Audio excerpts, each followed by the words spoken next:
kung mas mababa ang presyo ngayon ng pagkain,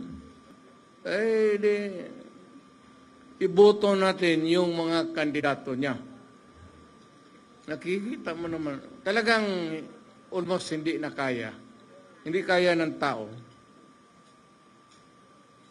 Ngayon, kung mas madali maghanap ng trabaho ngayon sa panahon niya, then doon ka sa kanya, doon sa administrasyon.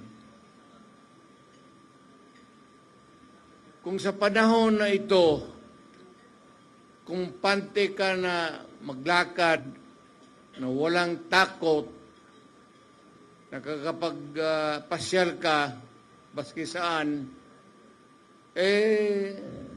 wag mo nang bitawan si Marcos.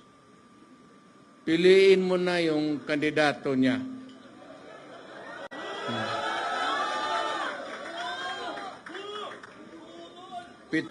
Pero pag sinasabi ko yung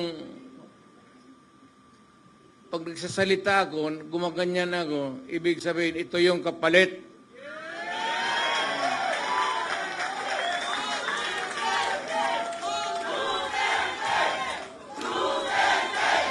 If it's easier for you to find employment or jobs now than before, then go for Marcos.